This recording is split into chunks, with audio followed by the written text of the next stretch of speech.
تو وہ آل فرعون دوڑتے ہی آتے اور کہتے ہیں اے موسیٰ ادعو لنا ربک، آپ ہمارے لیے اپنے رب سے دعا کیوں نہیں کرتے کہ یہ عذاب ہم سے ٹل جائے، یہ آزمائش ہم سے ٹل جائے۔ جوؤں کا عذاب آیا ان کے اوپر، ہر چیز میں جوئیں پڑ جاتی تھی۔ مینڈکوں کا عذاب آیا، جو برتن اٹھاتے تھے اس میں سے مینڈک نکل آتے تھے۔ خون کا عذاب آیا، ہر چیز میں، کھانے پینے کی چیز میں خون نکل آتا تھا۔ ٹڈیوں کا عذاب آیا جو ان کی ساری فصلیں چاٹ گئی۔ تو اللہ تعالیٰ نے ان کے اوپر مختلف قسم کے عذاب بھیجے اور نشانیاں بھی دیں کچھ حضرت موسیٰ علیہ السلام کو، جیسے اژدہے کی نشانی دی، اور اسی طرح سے بغل میں حضرت موسیٰ ہاتھ ڈالتے تھے، باہر نکالتے تھے تو وہ روشن ہوتا تھا، چاند کی طرح روشن۔ تو یہ ان کے لیے ایک طرح سے نشانیاں بھی تھیں اور ان میں سے کچھ عذاب بھی تھے۔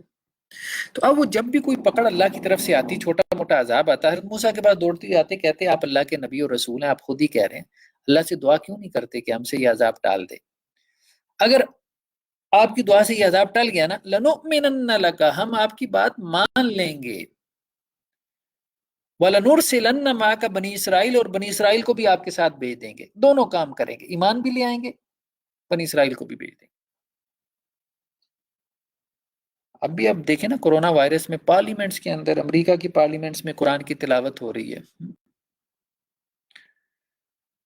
اور اسی طرح سے ہم مختلف کافر ممالک کا جو رسپانس ہے وہ ہم دیکھ رہے ہیں۔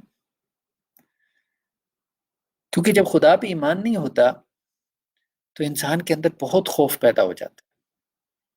اس کے نزدیک تو دنیا کی زندگی یہی زندگی ہے نا، بس کل زندگی یہی ہے، اب یہ نہ رہی تو بس وہ خوف کی کس کیفیت میں چلا جاتا ہے۔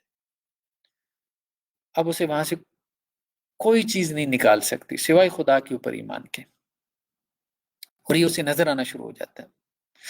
تو اللہ تعالیٰ یہ کہہ رہے ہیں کہ فلما کشفنا عنہم الرجز، تو آل فرعون پہ جب ہم چھوٹے چھوٹے عذاب بھیجتے تھے، وہ حضرت موسیٰ کے پاس دوڑتے ہوئے آتے تھے، حضرت موسیٰ دعا کرتے تھے، وہ عذاب ٹل جاتا تھا۔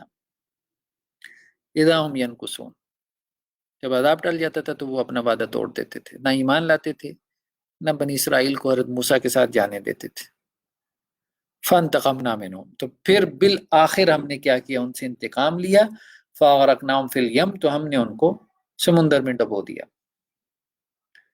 تو یہ بیسیکلی بحیرہ تھا، بحیرہ کہتے ہیں کہ سمندر سے جیسے ایک نہر نکلتی ہے، ایک دریا سا نکلتا ہے کہ جس کو آپ آر پار کر سکتے ہیں، کیونکہ وہ سمندر کے ساتھ اٹیچ ہوتا ہے، لنکڈ ہوتا ہے، تو اس لیے اس کا ترجمہ بعض لوگوں نے سمندر بھی کر دیا، ورنہ تو سمندر کو پار نہیں کیا جا سکتا۔ تو یہ سمندر سے نکلنے والی ایک نہر تھی، بحیرہ کلزم۔ آج بھی اگر آپ اس کو گوگل کریں، امیج میں دیکھیں، آج اب تو وہ سوکھ گیا ہے، پانی وہاں پہ نہیں ہے، لیکن بہرحال وہ بات سمجھ میں آ جاتی ہے کہ کیسے انہوں نے اس کو پار کیا۔ اس کے بعد ہم دیکھتے ہیں اگلے رکوع کے اندر کہ حضرت موسیٰ علیہ السلام کا قصہ اللہ تعالیٰ نے تفصیل سے بیان کیا کہ کیسے حضرت موسیٰ کو اللہ تعالیٰ نے آل فرعون کی طرف بھیجا، کیسے انہوں نے دعوت اور تبلیغ کا کام کیا، کیسے آل فرعون کے اوپر چھوٹے چھوٹے عذاب آئے لیکن انہیں کوئی سبق نہ ملا، پھر کیسے حضرت موسیٰ علیہ السلام بنی اسرائیل کو وہاں مصر سے لے کے راتوں رات نکلے ہیں، آل فرعون نے پیچھا کیا، بنی اسرائیل سمندر کو پار کر گئے، آل فرعون سمندر میں غرق ہو گئے۔ اب مصر سے فلسطین کی طرف سفر کر رہے ہیں حضرت موسیٰ علیہ السلام بنی اسرائیل کو لے کے، اور رستے میں صحرائے سینا پورا ڈیزرٹ ہے۔ تو کوہ طور کے پاس اللہ تعالیٰ نے حضرت موسیٰ علیہ السلام کو بلوایا کہ آپ ہمارے پاس آئیں۔ 40 راتوں کے لیے حضرت موسیٰ علیہ السلام جو ہے وہ اللہ کے پاس گئے۔ شروع میں 30 راتیں تھیں، لیکن بعد میں اللہ تعالیٰ نے 10 بڑھا دی، تو 40 راتیں حضرت موسیٰ علیہ السلام کوہ طور پہ جو ہے وہ تشریف لے گئے۔ باقی قوم ساری ڈیزرٹ میں ہے، وہ ڈیزرٹ میں ہی جب کوہ طور کے پاس سے گزر رہے تھے تو حضرت موسیٰ کوہ طور پہ چلے گئے، باقی قوم جو ہے وہ اپنی جگہ باقی رہی۔ تو حضرت موسیٰ علیہ السلام، جب اللہ تعالیٰ نے حضرت موسیٰ کو تورات بھی دی اور حضرت موسیٰ کے ساتھ براہ راست گفتگو کی، براہ راست اللہ نے کلام کیا حضرت موسیٰ سے، براہ راست، درمیان میں کوئی میڈیم نہیں ہے۔ جیسے یہ ہے نا کہ عام طور پہ نبیوں کے اوپر جب وحی آتی ہے تو حضرت جبریل لے کے آتے ہیں کہ اللہ تعالیٰ نے یہ کہا ہے، تو حضرت موسیٰ کو تو یہ مطلب اعزاز حاصل ہے کہ ان سے براہ راست اللہ نے کلام کیا، اور ایک مرتبہ نہیں، 20 مرتبہ۔ تو جب موسیٰ علیہ السلام کوہ طور پہ گئے، وَكَلَّمَهُ رَبُّهُ، تو ان کے رب نے ان سے جب گفتگو کی تو اب ظاہری بات ہے اللہ تعالیٰ گفتگو کرے اور بندے کا دل نہ کرے کہ میں اللہ کو دیکھوں. حضرت موسیٰ فوراً جذبات میں آ گئے. رب ارنی انظر الیک، یا اللہ میں آپ کو دیکھنا چاہتا ہوں، مجھے آپ اپنا آپ دکھا دیں. تو اللہ نے کیا کہا؟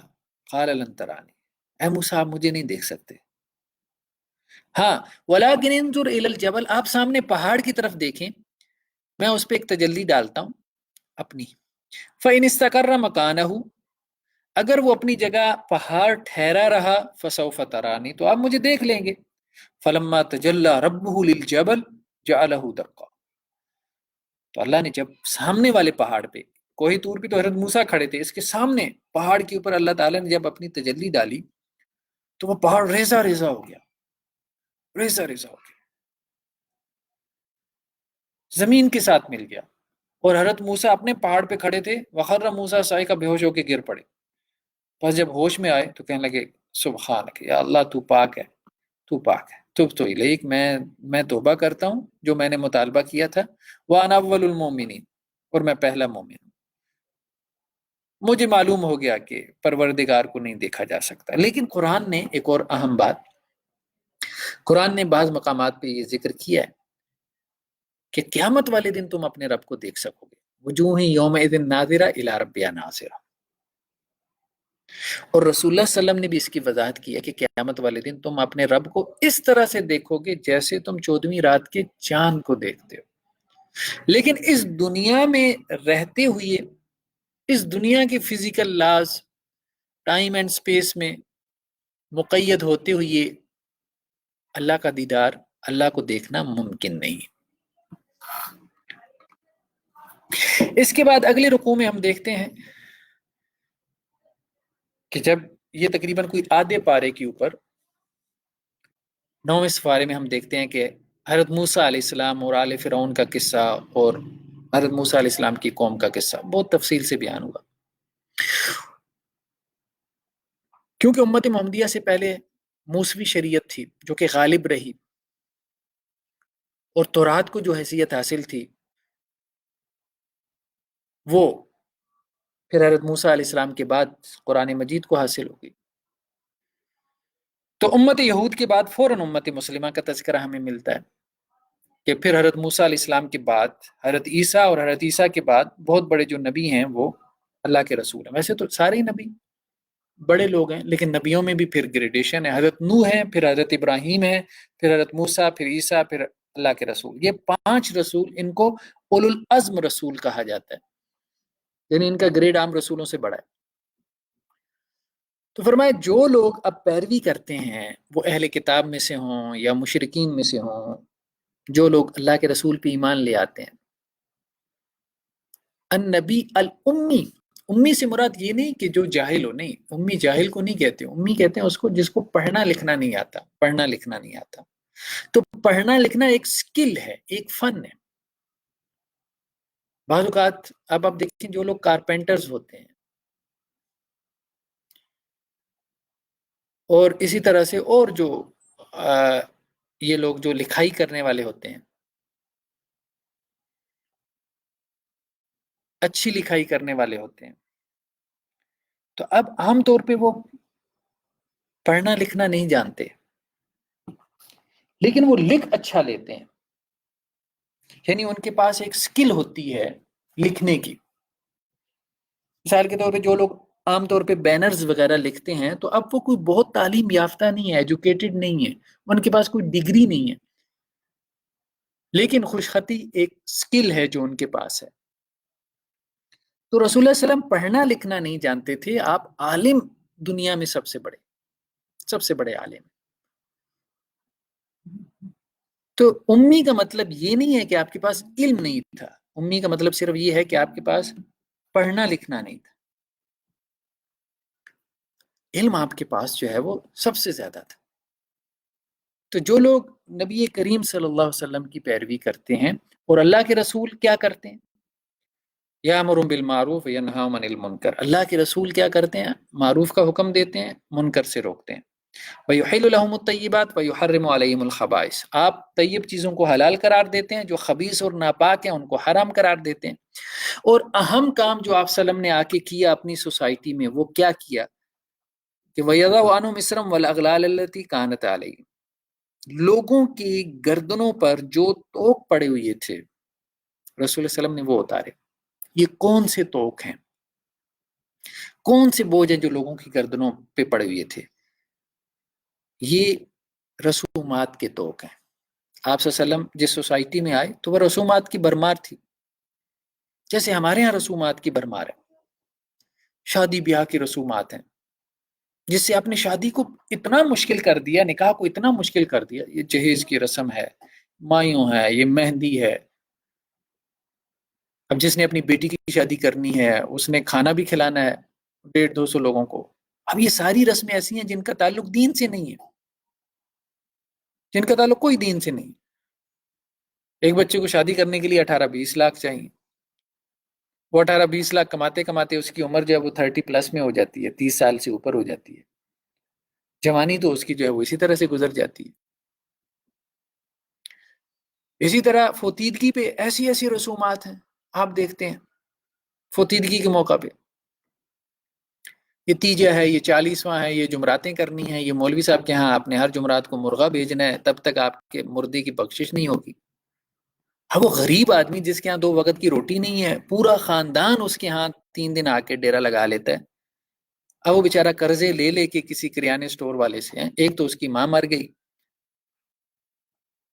اب بجائے اس کے کہ لوگ اس کے ساتھ ہیلپ کریں، اس کے گھر میں آ کے بیٹھ جاتے ہیں تیجا چوتھا جمعرات اور 40واں کھانے کے لیے، اور اسے پوری پوری برادری کی جو ہے وہ روٹیاں پکا کے اس کو کھلانی پڑتی ہیں، بریانیاں کھلانی پڑتی ہیں، مرغے کھلانے پڑتے ہیں۔ اس کے لیے وہ قرضے اٹھاتا ہے، اور وہ قرضے اٹھا کے جو ہے وہ مزید قرضوں کے بوجھ تلے دب جاتا ہے۔ تو یہ ایکسپلائٹیشن ہو رہی ہے۔ یہ مذہب کے نام پہ ہم نے ایسی رسومات ایجاد کر لی ہیں جن کا نہ ہمارے دین سے نہ مذہب سے کچھ بھی۔ رسول اللہ صلی اللہ علیہ وسلم نے آ کے ان رسومات کو ختم کیا، ان کو توڑا۔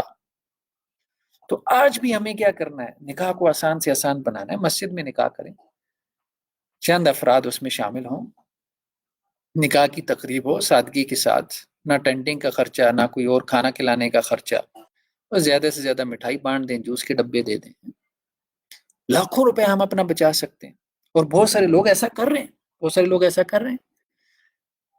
اسی طرح فوتیدگی کے موقع پہ ٹھیک ہے، اگر آپ نے کچھ صدقہ خیرات کرنا ہے، آپ مساکین کو کھانا کھلا دیں، تو جو فوت شدہ ہے اس کو کوئی اجر و ثواب پہنچ جائے گا۔ یہ کیا پوری برادری کو آپ کھانا کھلا رہے ہیں، اس کا کیا دین سے تعلق؟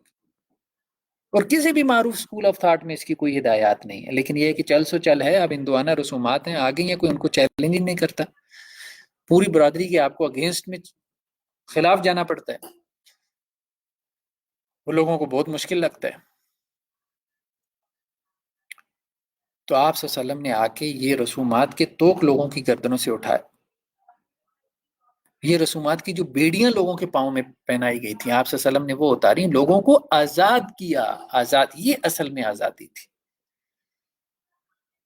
یہ آزادی تھی، ان بوجھوں سے آزادی جو بوجھ ان کے خدا نے ان پہ نہیں لادے تھے، معاشرے نے لا دیے تھے۔ رشتہ داروں میں ناک کٹ جائے گی، ہم نے یہ نہیں کیا، ہم نے وہ نہیں کیا، شادی کے موقع پہ، فوتیدگی کے موقع پہ وہ ناک بچاتے بچاتے انسان کا پورا وجود کٹ جاتا ہے۔ تو فالذین آمنوا بی وزروا ونصروا واتبعوا النور الذی انزل معه، تو کہا کہ جو لوگ آپ صلی اللہ علیہ وسلم پہ ایمان لے کے آتے ہیں، آپ کی تعظیم اور توقیر کرتے ہیں، آپ صلی اللہ علیہ وسلم کی مدد کرتے ہیں۔ آپ صلی اللہ علیہ وسلم کی مدد سے مراد یہ تھوڑی ہے کہ ہم نے آپ کی کوئی مالی مدد کرنی ہے، آپ صلی اللہ علیہ وسلم کی مدد سے مراد آپ کی دین کی مدد، دین کی نصرت، جیسے صحابہ آپ صلی اللہ علیہ وسلم کے دین کے لیے کھڑے ہوئے دعوت اور جہاد کے میدانوں میں، اور جنہوں نے پیروی کی اس نور کی جو آپ صلی اللہ علیہ وسلم پہ نازل ہوا۔ کون سا نور؟ قرآن مجید۔ تو کہا گیا یہ وہ لوگ ہیں جو کہ فلاح پانے والے ہیں۔ تو ایک امتی کا اللہ کے رسول صلی اللہ علیہ وسلم سے کیسا تعلق ہونا چاہیے؟ اللہ کے رسول پہ ایمان لے کے آئے، آپ کی تعظیم اور توقیر کرے، نمبر 2۔ نمبر 3، آپ صلی اللہ علیہ وسلم کی دین کی نصرت کے لیے کھڑا ہو، اور نمبر 4، جو کتاب آپ لے کے آئے ہیں اس کو اپنے لیے مشعل راہ بنائے، یعنی قرآن مجید کو۔ تو کہا جس کا تعلق ایسا ہے، جس امتی کا یہ 4 ڈائمینشنز والا اپنے نبی اور رسول سے، تو یہ امتی بیسیکلی صحیح معنوں میں رسول اللہ صلی اللہ علیہ وسلم کا امتی ہے، اور یہ دنیا اور آخرت میں کامیاب ہے۔ اس کے بعد پھر آگے یہود کی، چونکہ پیچھے جو ہے وہ تذکرہ چل رہا تھا کہ اللہ تعالیٰ نے کیسے جو ہے وہ بنی اسرائیل کو آزاد کروایا، پھر امت مسلمہ کا ذکر آ گیا، پھر بنی اسرائیل کا ذکر آ گیا، یعنی یہود کا۔ یہود کو بنی اسرائیل بھی کہتے ہیں۔ تو ان کی ایک بستی سمندر کے کنارے آباد تھی۔ تو اللہ تعالیٰ نے ان کو حکم دیا تھا کہ ہفتے والے دن تم نے عبادت کرنی ہے۔ یہود کے ہاں جو عبادت کا دن مقرر تھا وہ ہفتے کا دن تھا، عیسائیوں کے ہاں اتوار کا دن، مسلمانوں کے ہاں جمعے کا دن۔ تو ہفتے والے دن انہیں جو ہے وہ شکار کرنے سے منع کر دیا گیا، کیونکہ سمندر کے کنارے وہ آباد تھے، تو ان کا عام طور پہ وہ مچھیرے تھے، جو کاروبار زندگی تھا وہ مچھلیاں پکڑنا تھا۔ تو اب کچھ لوگ تو رکے رہے، وہ ہفتے والے دن جو ہے وہ عبادت ہی کرتے تھے۔ کچھ لوگ ایسے تھے جو ہفتے والے دن جاتے تھے اور مچھلیاں پکڑنے کی کوشش کرتے تھے۔ اس کی وجہ یہ تھی کہ اللہ نے ان کی آزمائش یوں کر دی کہ ہفتے والے دن مچھلی زیادہ آتی تھی سمندر میں، اور سطح سمندر پہ آ جاتی تھی اور ان کا منہ چڑھاتی تھی سمندر کے پانی میں سے، منہ نکال نکال کے۔ ان کی آزمائش اور زیادہ ہو گئی۔ تو اب ان میں سے کچھ لوگ سمندر کے کنارے جا کے انہوں نے تالاب بنا لیے چھوٹے چھوٹے، اور ان تالابوں کو انہوں نے لنک کر دیا سمندر کے ساتھ۔ ہفتے والے دن جا کے وہ مچھلی ہانگ کے چھوٹے تالابوں میں لے آتے تھے، اور ان کی واپسی کا رستہ بند کر دیتے تھے کہ وہ مچھلی سمندر میں واپس نہ جائے، اور اتوار والے دن جا کے مچھلی کو پکڑ لیتے تھے اور کہتے تھے کہ ہم نے تو اتوار کو جا کے پکڑی ہے۔ تو یہ ہیلا تھا بیسیکلی۔ ہیلا کیسے کہتے ہیں؟ Illegal trick. یعنی اللہ نے ہفتے کو مچھلی پکڑنے سے منع کیا، تو ہم نے مچھلی تو ہفتے کو نہیں پکڑی، ہم نے تو اتوار کو پکڑی ہے۔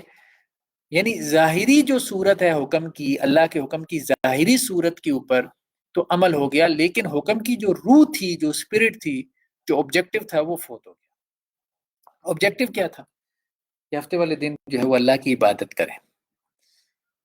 سارا دن تو اسی کھیل میں لگے رہے کہ مچھلی کس طرح سے ہانگ کے لانی ہے زیادہ سے زیادہ پونڈس کے اندر، تالابوں میں، تو وہ تو نہیں ہو سکا۔ پھر آبجیکٹو تو فوت ہو گیا۔ تو اللہ عز و جل فرما رہے ہیں کہ وہ جو بستی تھی اس میں 3 قسم کے لوگ تھے۔ ایک وہ تھے کہ جو یہ کام کرتے تھے، یعنی ہفتے والے دن جا کے مچھلیاں اس طرح سے پکڑتے تھے، ہیلا کر کے پکڑتے تھے۔ دوسرے وہ تھے جو ان کو منع کرنے والے تھے۔ تو جو تو منع کرنے والے تھے ان پہ عذاب نہیں آیا، جو پکڑنے والے تھے ان پہ عذاب آیا۔ اور ایک تیسرا گروہ بھی تھا جو نہ پکڑتا تھا نہ منع کرتا تھا، جنہیں آپ کہتے ہیں نیوٹرل لوگ تھے۔ تو وہ منع کرنے والوں سے کہتے تھے کہ تم کیوں ان کو منع کر رہے ہو؟ تمہیں پتہ تو ہے ان پہ کوئی اثر نہیں ہونے والا۔ تو وہ کیا کہتے تھے؟ قالوا معذرۃ الی ربکم ولعلہم یتقون، ہم اللہ کے سامنے معذرت پیش کرنا چاہتے ہیں، اللہ ہم نے تو ان کو روکا تھا، اور ہو سکتا ہے کہ کوئی چند ایک ان میں سے ڈر بھی جائیں اللہ سے، ہماری دعوت تبلیغ کے نتیجے میں ہو سکتا ہے چند ایک واپس آ جائیں۔ اگر واپس نہ بھی آئے کوئی بندہ، کسی پہ بھی اثر نہ ہو، تو اللہ کے ہاں تو ہم سرخرو ہو جائیں گے نا، اللہ کو کہیں گے یا اللہ ہم نے تو امر بالمعروف نہی عن المنکر کا کام کیا تھا نا۔ تو یہ ہے، بعض اوقات شیطان وسوسہ ڈالتا ہے، یار تمہارے دعوت تبلیغ کے کام کرنے سے فائدہ کیا ہوگا، کسی نے سمجھنا تھوڑا ہے۔ نہیں، ہم نے سمجھنے کے لیے نہیں کرنا، ہمیں نتیجہ نہیں چاہیے، ریزلٹ نہیں چاہیے۔ اللہ کے ہاں یہ بہت اہم بات ہے، اس جملے کو ہمیں اچھے طریقے سے ذہن میں بٹھا لینا چاہیے۔ اللہ کے ہاں ایفرٹ کے اوپر، کوشش کے اوپر اجر ہے۔ جتنی بھی درجات آپ کو ملیں گے آپ کی کوشش پہ ملیں گے، اس پہ نہیں کہ نتیجہ کیا نکلا تھا۔ نتیجے کے اوپر جائیں تو حدیث میں اللہ کے رسول کہتے ہیں کہ قیامت والے دن کسی نبی کے ساتھ 1 بندہ ہوگا، کسی کے ساتھ 2 ہوں گے، کسی کے ساتھ 3 ہوں گے۔ نبی کے ساتھ، نبی نے دعوت اور تبلیغ کا کام کیا، کیا وہ نبی ناکام ہے؟ نہیں، وہ بہت کامیاب ہے، کیونکہ اس نبی نے محنت کی ہے۔ تو آپ اگر محنت کر رہے ہیں، مثال کے طور پہ قرآن پڑھ رہے ہیں، محنت کر رہے ہیں، قرآن یاد نہیں ہو رہا، آپ کو نہیں یاد ہو رہا، آپ کے بچے کو یاد نہیں ہو رہا، تو اس میں نہ آئے، ٹینشن کے اندر، فرسٹریشن میں نہ ہو۔ اللہ کے وسلم نے کہا کہ جس کو قرآن پڑھا نہ جاتا ہو اور وہ اٹک اٹک کے پڑھتا ہو تو اس کے لیے 2 گنا اجر ہے، 2 گنا، کیونکہ اس کی ایفرٹ بڑھ گئی ہے نا۔ اب جب اس سے قرآن پڑھا نہیں جا رہا تو شیطان اس کو مایوسی میں لے کے جاتا ہے، اس مایوسی میں بھی وہ ہمت کر کے کیا کر رہا ہے؟ پڑھ رہا ہے. اس کے لیے 2 گنا اجر ہے. آپ نماز پڑھتے ہیں، نماز میں آپ کو وسوسے آتے ہیں، کہتے ہیں کیسی نماز ہے یار، کیسی نمازیں پی، وسوسے وسوسے وسوسے. لیکن آپ جب تک وسوسوں سے لڑ رہے ہیں، آپ کوشش میں ہیں، آپ کوشش میں ہیں. تو آپ کوشش میں ہیں تو اس کوشش کے اوپر آپ کو اجر و ثواب ملے گا. یہ نہیں کہ آپ نے اچھی نماز پڑھ لی، نہیں یہ نہیں. تو یہ بہت اہم بات ہے. یہاں پہ بھی وہ یہی کہہ رہے ہیں کہ ہمیں یہ نہیں دیکھنا کہ ان میں سے کتنے ایمان لائیں گے، ہم تو یہ منطق دیکھ ہی نہیں رہے. ہم تو یہ دیکھ رہے ہیں اللہ نے ہمیں حکم دیا، ہم نے کوشش کرنی ہے. لیس للانسان الا ما سعى، نتیجہ اللہ نے نکالنا ہے. تو اگر نتیجہ نہ نکل رہا ہو تو انسان کو مایوس نہیں ہو جانا چاہیے، شیطان کے وسوسے میں نہیں آنا چاہیے، کوشش کرتے رہیں، کیونکہ ریوارڈ اجر و ثواب کوشش پہ ملنا ہے، نتیجے پہ نہیں ملنا. یہ تو معتزلہ کا عقیدہ ہے کہ یہ نتیجہ ضرور نکلنا چاہیے، اہل سنت کا نہیں. اس کے بعد اگلے رکوع میں ہم دیکھتے ہیں کہ عہد الست کا تذکرہ ہے. عہد الست، عہد الست سے کیا مراد ہے؟ یعنی پچھلا جو عالم تھا جسے ہم عالم ارواح کہتے ہیں، بعض روایات میں تو یہ ہے کہ عالم ارواح کے اندر اللہ تعالیٰ نے تمام ارواح سے یہ وعدہ لیا. اور بعض روایات میں یہ بھی ہے کہ اللہ تعالیٰ نے حضرت آدم علیہ السلام کی پشت سے جتنے بھی ان کی آنے والی اولاد تھی سب کو اللہ تعالیٰ نے حضرت آدم علیہ السلام کی پشت سے نکالا. جیسے چیونٹی کے چھوٹے چھوٹے انڈے نہیں ہوتے، اس طرح ذروں کی طرح تھے وہ، جو بھی آدم سے پیدا ہونے والے تھے سب کو نکالا. تو مراد ان کی ارواح ہی ہوں گی.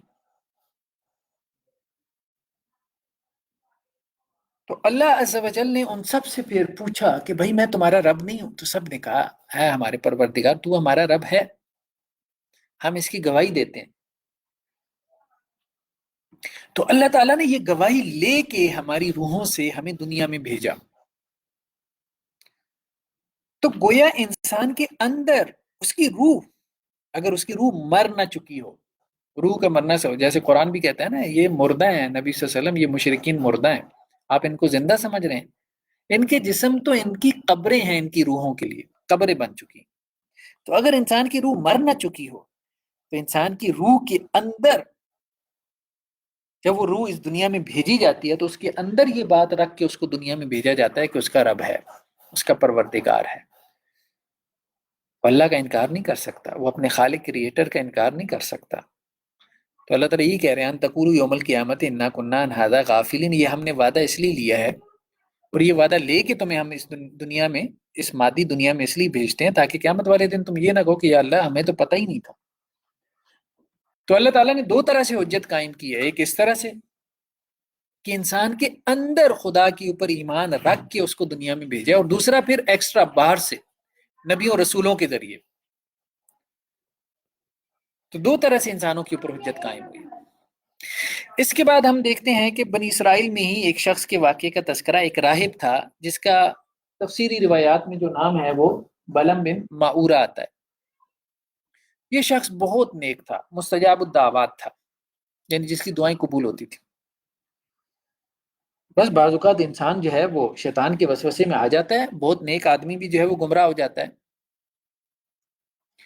تو اس شخص نے اس کو مشرکین، مختلف روایات ہیں، تفسیری روایات ہیں، اب مختلف ہیں کہ یہ کیوں گمراہ ہوا تھا. بہرحال قرآن نے تو تفصیل نہیں بیان کی، قرآن نے تو صرف اتنا بیان کیا کہ اس شخص کو ہم نے اپنی آیات دی تھی، یعنی ہم نے اسے بڑا مقام عطا کیا تھا، لیکن یہ شیطان کے پیچھے لگ گیا اور یہ گمراہ ہو گیا.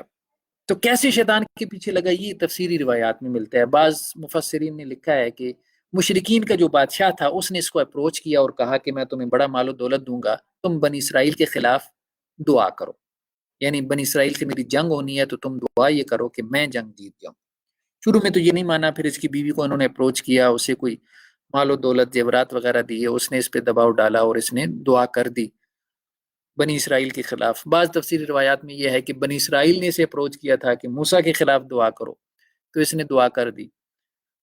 تو وہ دعا بجائے اس کے کہ ان کے خلاف جاتی، یہ خود اپنے خلاف دعا کرنے لگ گیا، یعنی اس کی زبان جو ہے وہ لڑکھڑانے لگ گئی.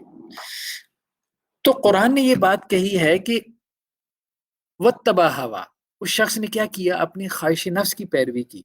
اور یہاں بہت بہت سخت الفاظ ہیں قرآن کے. فَمَثَلُهُ كَمَثَلِ الْكَلْبِ، اس شخص کی مثال کتے کی سی ہے. بہت سخت بات اللہ تعالیٰ نے بیان کی ہے. یعنی جس کو اللہ نے اتنا مقام اور مرتبہ دیا تھا، اور پھر وہ اپنی نفس کی خواہشات کے پیچھے پڑ کے گر گیا. تو ان تحمل علیہ یلہس او تترکو یلہس، کتے کے اوپر آپ بوجھ لا دیں تو پھر بھی ہامتا ہے، نہ لا دیں تو پھر بھی ہامتا ہے. کتے کا کام ہی ہانپنا ہے. تو اس کی مثال بھی کتے کی سی ہوگی. یعنی ایک دیندار آدمی اگر بے دین بن جائے نا، ایک تو یہ ہے کہ ایک عام آدمی بگڑ جائے تو کیا ہے، ٹھیک ہے، زمین میں فساد برپا کرے گا. لیکن اگر کوئی، جیسے ہمارے ہاں کہتے ہیں نا عرف میں، اگر ملا بگڑ جائے نا، ملا بگڑ جائے، تو وہ جو فساد برپا کرے گا نا، تو پھر وہ ہزاروں لاکھوں کے فساد کے برابر ہوگا. تو اگر کوئی صوفی بگڑ جائے، اگر کوئی درویش اور راہب بگڑ جائے، اگر کوئی گدی نشین بگڑ جائے، پھر اس کا جو فساد ہوگا نا، وہ پھر بہت بڑا فساد ہوگا، بہت بڑا فساد. اس لیے قرآن نے ایسی مثال بیان کی. عام آدمی کی مثال دیکھیں، ایک عام گناہ گار آدمی، اس کو تو وہ گناہ کرتا ہے، قرآن نے ایسا انداز نہیں اختیار کیا. لیکن ایک متقی دیندار آدمی جس کا ایک مقام تھا، ایک مرتبہ تھا، وہ ایک عالم دین تھا، وہ ایک بڑا راہب صوفی اور درویش تھا، وہ ایک فقی اور مفتی تھا، وہ گر گیا اپنے مقام اور مرتبے سے، وہ اپنی خواہش نفس کے پیچھے چل پڑا، اس نے حق سے منہ موڑ لیا، وہ گمراہ ہو گیا اپنی خواہشات کے پیچھے، وہ دنیا پرست بن گیا. تو پھر اس کی مثال قرآن نے یہ بیان کی. اور ساتھ میں کیا قرآن نے کہا؟ ذالک مثل القوم الذین کذبوا بآیاتنا، جس قوم نے ہماری آیات کو جھٹلایا اس کی مثال بھی ایسی ہے، کتے کی سی ہے.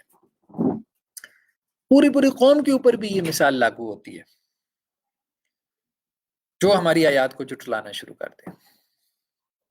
تو اللہ کی آیات کی تکذیب، اللہ کی آیات کو جھٹلانا، قرآن کو جھٹلانا بہت بڑی بات ہے.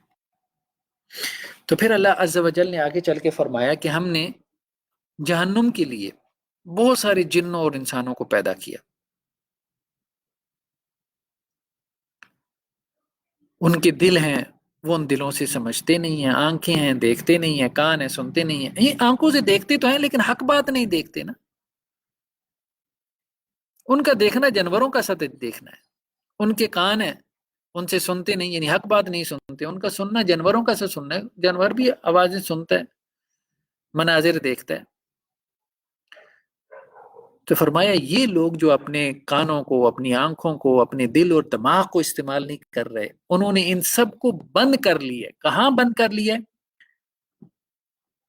اللہ کے دین کے حوالے سے بند کر. دنیا میں تو ان کا یہ سب کچھ بڑا چلتا ہے، وہ بہت بڑے سائنسٹسٹ ہیں اور بڑا غور و فکر ہو رہا ہے، نئی نئی تھیریز پیش کر رہے ہیں، بڑے فلسفی ہیں، بڑے شاعر ہیں، حضرت ادیب ہیں، فلاں ڈمکاں، وہاں تو بڑا دماغ، دانشور ہیں، پتہ نہیں کیا کچھ ہیں، انٹلیکچوئل ہیں. اللہ کے دین کی بات آتی ہے، بس بھائی اس کو سائڈ پہ کر دو، ہم نے اس پہ گفتگو ہی نہیں کرنی. وہ مذہب کی بات ہمارے سامنے نہ کرو، خدا کی بات نہیں کرنی. یہ لوگ اللہ تعالیٰ کہہ رہے ہیں اولئک کالانعام بل هم اضل، یہ لوگ چوپائے ہیں، جانور ہیں، بلکہ جانوروں سے بھی بدتر ہیں، گئے گزرے ہیں. اولئک هم الغافلون، یہ اللہ سے، آخرت سے، دین سے، رسالت سے، ان چیزوں سے غفلت میں پڑے. دنیا سے غافل نہیں ہے وہ تو دنیا پرست ہیں، دنیا میں تو وہ بہت آگے ہیں، وہ غافل دین سے ہیں. تو انسان بعض اوقات جانوروں سے بھی بدتر ہو جاتا ہے. کب جانوروں سے بدتر ہو جاتا ہے؟ جب وہ اللہ کی دی ہوئی صلاحیتوں کو، بصارتوں کو، سماعتوں کو، آنکھوں کو، دل اور دماغ کو حق کی تلاش کے لیے، حق وہ جو اللہ نے پیش کیا ہے وحی کی صورت میں، وہ ریالٹی نہیں، سائنس والی ریالٹی اس کی نہیں، ان سرچ آف ٹروتھ فلاں امکان، یہ وہ ایلینز کی تلاش ہو رہی ہے اور پتہ نہیں کیا کچھ. اللہ نے جو حق اتارا ہے اس کے لیے جب وہ یہ صلاحیت استعمال نہیں کرتا تو وہ جانور ہے اللہ کے نزدیک، وہ جانور ہے۔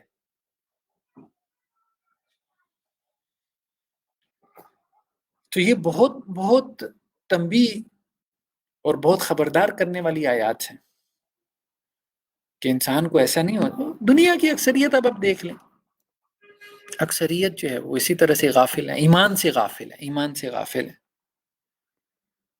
اور بعض اوقات برائے نام مسلمان بھی اس طرح سے ایمان سے غافل ہو جاتا ہے، ان سب چیزوں سے غافل ہو جاتا ہے۔ اس کے بعد اللہ عز و جل نے بیان فرمایا کہ مشرکین مکہ یا نبی صلی اللہ علیہ وسلم آپ سے سوال کرتے ہیں قیامت کب آئے گی، قیامت کب آئے گی، کیونکہ اللہ کے رسول ان کو ڈراتے تھے نا، بھئی قیامت والے دن اللہ کے سامنے پیش ہونا ہے، تمہیں اپنے اعمال کا حساب دینا ہے۔ اور وہ کہتے قیامت کب آئے گی، آپ بتا ہی دیں، ایک دن لے آئیں قیامت کو۔ تو ان کو کہا گیا کہ آپ ان کو بتا دیں اے نبی صلی اللہ علیہ وسلم کہ قیامت اچانک آئے گی، اور انہیں یہ بھی کہیں کہ تم قیامت کے بارے میں مجھ سے کیوں سوال کر رہے ہو، اس کے آنے کے بارے میں، کوئی میں نے قیامت لانی ہے، اس کے آنے کا اللہ کو پتا ہے کہ کس دن اس نے آنی ہے، مجھے تو صرف یہ حکم دیا کہ میں تمہیں قیامت کے دن سے ڈرا دوں، ڈے آف ججمنٹ، کہ ایک دن تمہیں اللہ کے سامنے میدان حشر میں پیش ہونا ہے، اپنے اعمال کا حساب دیں۔ میں تو ڈرانے کے لیے آیا ہوں، میں کوئی اعلان کرنے کے لیے تھوڑا آیا ہوں کہ کس دن قیامت قائم ہو۔ تو قیامت کے دن کا تعین نہیں کیا گیا، اس کی کچھ علامات، نشانیاں بتا دی گئیں، کچھ اس کے میجر سائنز ہیں، کچھ مائنر سائنز ہیں، یعنی علامات کبریٰ ہیں، کچھ علامات صغریٰ ہیں، وہ ہمارے دین نے بتا دی کہ اگر یہ علامات جو ہے وہ ہمیں اپنے ارد گرد نظر آنا شروع ہو جائیں تو پھر سمجھ لو کہ قیامت قریب آ گئی ہے، بہت قریب آ گئی۔ اس کے بعد چونکہ یہ مکی صورت ہے، مکی صورتوں کے مضامین میں ایک بڑا مضمون شرک کا رد ہے، کیونکہ مشرکین مکہ تھے آپ صلی اللہ علیہ وسلم کے اولین مخاطب، اور بت پرستی ان کا دین تھا، تو اس لیے مخاطب کرتے انہیں کہا گیا کہ جن سے تم دعائیں کرتے ہو اللہ کے علاوہ، ان الذین تدعون من دون اللہ، اللہ کو چھوڑ کے جن سے تم دعائیں کرتے ہو، عباد امثالکم، یہ تمہاری طرح کے بندے ہیں، تمہاری طرح کے بندے ہیں۔ بیسیکلی تو وہ بت تھے، لیکن ان بتوں کے پیچھے بھی کانسیپٹ کیا تھا کہ وہ اللہ کے نیک بندے تھے جن کے انہوں نے بت بنائے ہوئے تھے، جیسا کہ صحیح بخاری میں بھی روایت ہے حضرت عبداللہ ابن عباس سے کہ قوم نوح کی جن بتوں کا تذکرہ ہے، ود، سوا، یعوق، یعوق اور نصر، سورہ نوح کے اندر، تو یہ ان کے قوم نوح کے اولیاء اللہ تھے کہ جب وہ فوت ہو گئے تو ان کی یاد میں لوگوں نے پہلے ان کی تصویریں بنائی، پھر ان کے بت بنا لیے، اور پھر ان کے سامنے بیٹھ کے انہی سے مانگنا شروع کر دیا۔ تو شرک تو اسی طرح آہستہ آہستہ رواج پاتا ہے کہ اللہ کا کوئی ولی دنیا سے چلا جاتا ہے، لوگ اس کی محبت میں اس کی تصویر جو ہے وہ بنا لیتے ہیں، پھر وہ تصویریں اپنے گھروں میں لٹکا لیتے ہیں، جیسے ہمارے ہاں بھی اب اپنے جو گدی نشین ہوتے ہیں، جن پیروں سے لوگوں نے بیعت کی ہوتی ہے، تو ان کی بڑی بڑی تصویریں وہ اپنے ڈرائنگ روم میں لٹکا لیتے ہیں، کچھ ان کے سامنے کھڑے ہو کے جو ہے وہ پرنام کرنا شروع کر دیتے ہیں، فجر کی نماز نہیں پڑھتے لیکن صبح صبح پیر کے سامنے جا کے ہاتھ جوڑ کے کھڑے ہو جاتے ہیں۔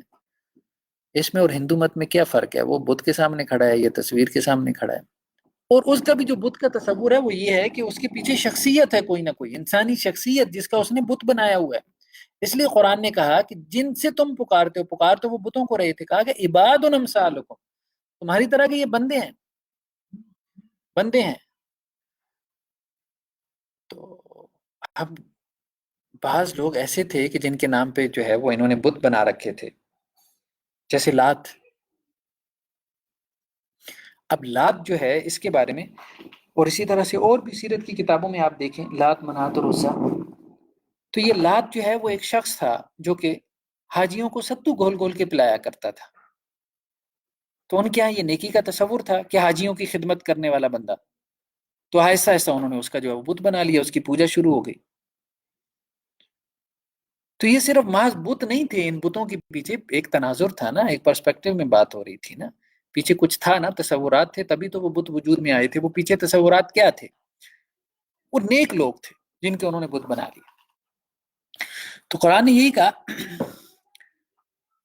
کہ کیا ان بتوں کے کوئی پاؤں ہیں جن سے وہ چلتے ہوں، یا ان کے ہاتھ ہیں جن سے وہ پکڑتے ہوں، یا ان کی آنکھیں ہیں جن سے وہ دیکھتے ہوں، یا ان کے کان ہیں جن سے وہ سنتے ہوں؟ اسی طرح سے آج بھی اب دیکھ لیں، جن لوگوں کو پکارا جاتا ہے اللہ کے علاوہ، وہ کون ہے؟ وہ تمہاری طرح کے بندے ہیں بھائی، وہ تو اللہ سے مانگنے والے تھے، وہ اولیاء اللہ جو قبروں میں ہیں، اور اللہ کے ہاں ان کی حیات برزخی حیات ہے، اللہ کے ہاں ان کا کوئی مقام اور مرتبہ ہے تو وہ جنت میں ہے، اعلیٰ درجات میں ہے۔ وہ ساری زندگی اللہ سے مانگتے رہے اور ساری زندگی یہ دعوت دیتے رہے کہ اللہ سے ہی مانگو، اور تم نے جو ہے وہ اللہ کو چھوڑ کے ان سے مانگنا شروع کر دیا، اور تمہیں جو ہے وہ شیطان نے یہ دلیلیں سکھا دی کہ بڑے افسر سے ملنے کے لیے پہلے چھوٹے افسر کو ملنا پڑتا ہے، چھت پہ چڑھنے کے لیے پہلے سیڑھی جو ہے وہ لانی پڑتی ہے، حالانکہ اللہ تعالیٰ یہ کہتا ہے کہ میں تو چھت تو کیا، میں تو تمہاری شاہرگ سے بھی زیادہ نزدیک ہوں، تو وہ تو تم سے دور ہے ہی نہیں کہ تمہیں سیڑھی لگانی پڑے۔ تو اللہ تعالیٰ کا معاملہ تو ایسا نہیں ہے جیسے دنیا کا کوئی بادشاہ کہ اللہ تعالیٰ کے دربار میں راستے میں دربان کھڑے ہیں، کوئی وہاں آپ کو جانے نہیں دے گا۔ اللہ تعالیٰ کا معاملہ ایسا نہیں۔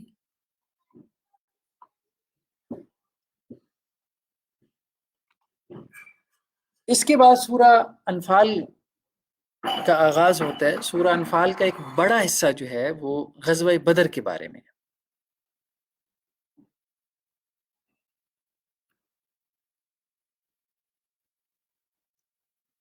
تو شروع کی جو آیات ہیں سورہ انفال کی، اس میں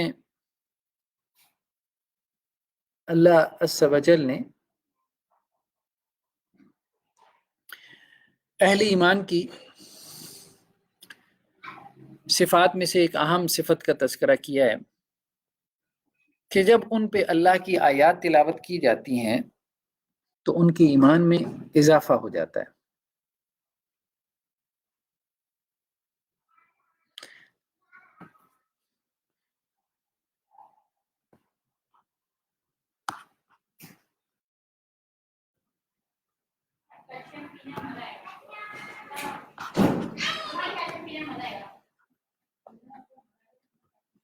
ذرا نیٹ کا کوئی پرابلم آ رہا ہے، ڈسکنیکٹ ہو رہا تھا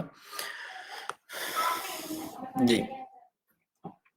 تو اہل ایمان کا اللہ تعالیٰ نے ذکر کرتے ہی کہا ہے کہ جب ان پہ اللہ کی آیات پڑھی جاتی ہیں تو ان کے ایمان میں اضافہ ہو جاتا ہے، ان کا ایمان جو ہے وہ بڑھ جاتا ہے، یعنی قرآن ان کے اوپر اثر کرتا ہے۔ جس کے اوپر قرآن اثر نہ کرے وہ متقی آدمی نہیں ہے۔ وہ کون سا صوفی ہے جس پہ قرآن اثر نہ کرے؟ مطلب تمہارے اوپر دمہال اثر کرتی ہے، تمہارے اوپر قوالیاں اثر کرتی ہیں، تمہارے اوپر جو ہے وہ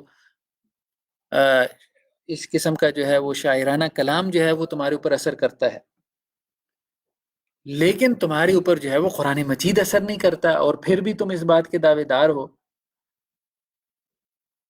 کہ تمہیں اللہ کا تقرب حاصل ہے۔ اہل ایمان کی نشانی تو یہ ہے کہ جب ان پہ قرآن مجید پڑھا جاتا ہے تو ان کے ایمان میں اضافہ ہو جاتا ہے، ایمان ان کا بڑھ جاتا ہے، قرآن سے وہ اثر لیتے ہیں۔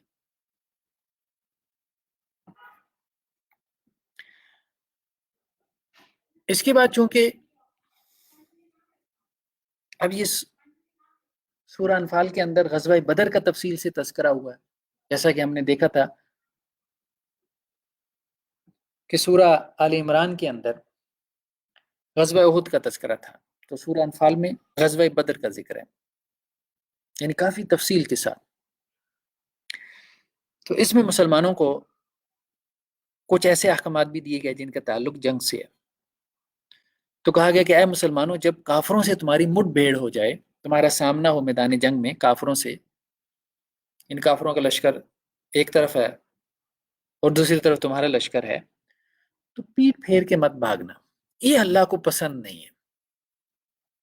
رسول اللہ علیہ وسلم کی ایک روایت بھی ہے، آپ وسلم کی ایک حدیث ہے صحیح بخاری میں، آپ وسلم فرمایا لا تتمنوا لقاء العدو، دشمن سے ملاقات کی تمنا نہ کرو، یعنی جنگ کی خواہش نہ کرو۔ اس کی وجہ یہ ہے کہ ظاہری بات ہے جنگ بہت بڑی آزمائش ہے، بہت بڑی آزمائش ہے، تو آپ وسلم فرمایا جنگ کی خواہش نہیں کرنی، خواہش نہیں کرنی۔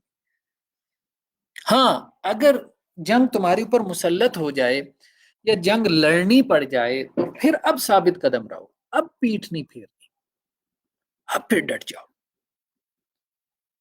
اب بھاگنے والوں کو اللہ تعالیٰ پسند نہیں کرتا۔ اس کی وجہ یہ ہے نا کہ یہ تو بھاگنا تو بزدلی ہے نا، اب بزدلی تو کوئی بھی صاحب عقل پسند نہیں کرتا، بزدل آدمی سے کون محبت کرتا ہے؟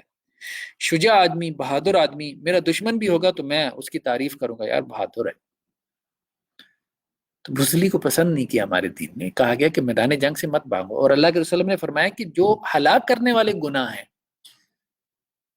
ان میں سے ایک گناہ جو ہے وہ میدان جنگ سے فرار اختیار کرنا بھی ہے، میدان جنگ سے بھاگنا بھی ہے۔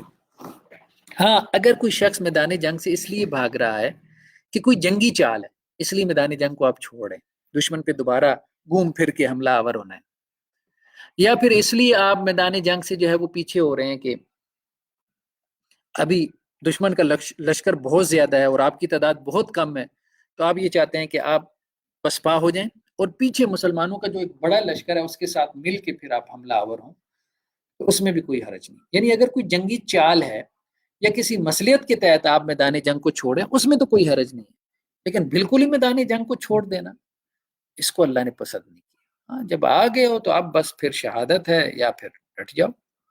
وہی بات ہے زیاد بن طارق والی، کشتیاں جلا دو، کشتیاں جلا دو، واپسی کا کوئی رستہ نہیں کہ اللہ نے اس کو پسند نہیں کیا کہ اللہ کو ماننے والے، اللہ کے دین کے علم بردار اور وہ بزدل نکلیں،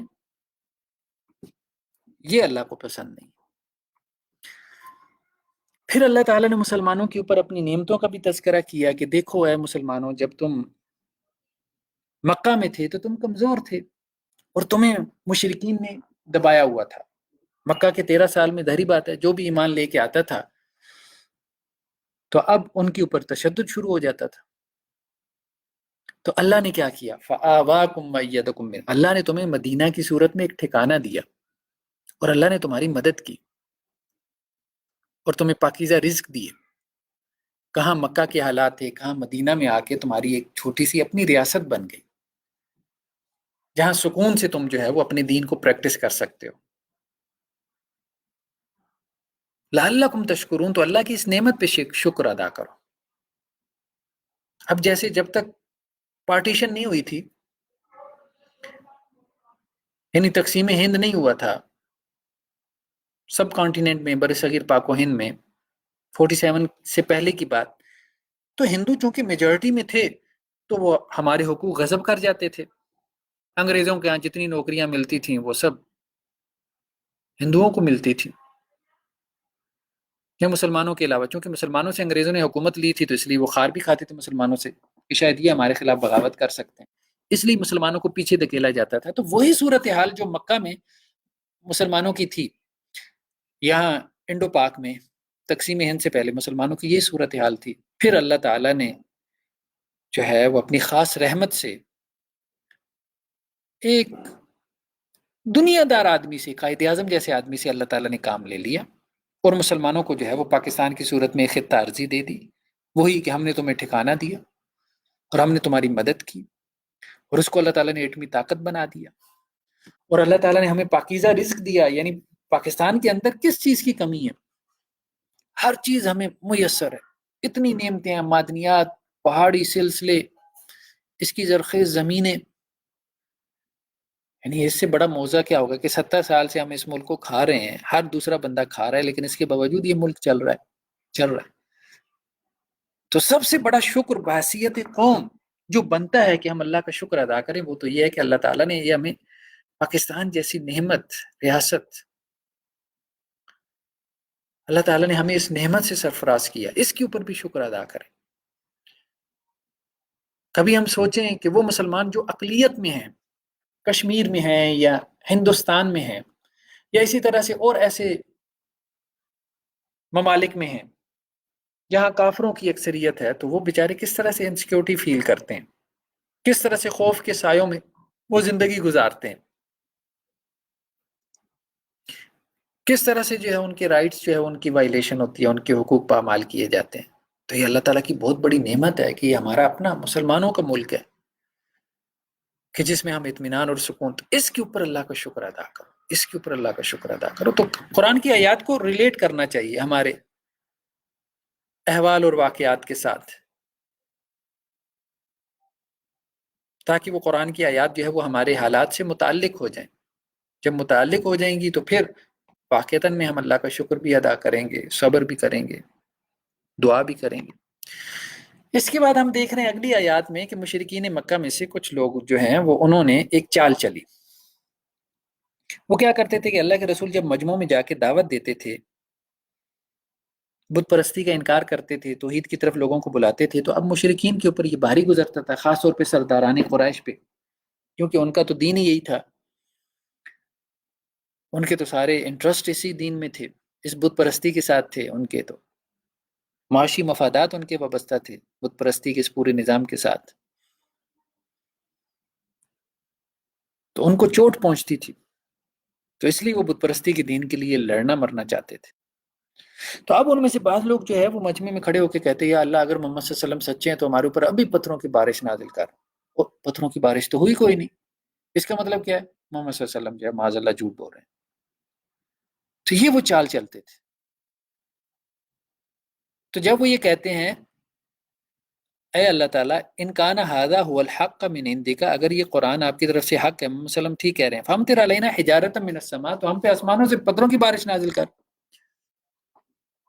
اس پہ قرآن نے کہا بات یہ ہے کہ اللہ تعالیٰ وہ جو ان کی اس دعا کے باوجود عذاب نازل نہیں کرتے تو اس کی وجہ کیا ہے؟ وما کان اللہ لیعذبهم وانت فیہم، اے نبی صلی اللہ علیہ وسلم جب تک آپ ان میں ہیں اللہ انہیں عذاب سے ہلاک نہیں کرے گا، جب تک آپ مکہ میں تھے یا جب تک آپ حیات رہے اللہ تعالیٰ اس قوم پہ عذاب نہیں لائے گا۔ اور دوسری وجہ ان پہ عذاب نہ آنے کی کیا ہے؟ وما کان اللہ معذبهم وهم یستغفرون، اس لیے بھی ان پہ عذاب نہیں آتا کہ ان میں سے کچھ ایسے چوری چھپے جو ایمان لے آئے ہیں اور دل ہی دل میں اللہ سے استغفار کرتے ہیں۔ کچھ لوگ ایسے تھے مکہ میں جو ایمان لے آئے تھے، اپنا ایمان ظاہر نہیں کرتے تھے کہ ان کو تشدد کا نشانہ بنایا جائے گا، اس لیے اللہ تعالیٰ عذاب نہیں لا رہے۔ تو بہرحال یہ کچھ آیات تھیں 9ویں پارے کے ہاں،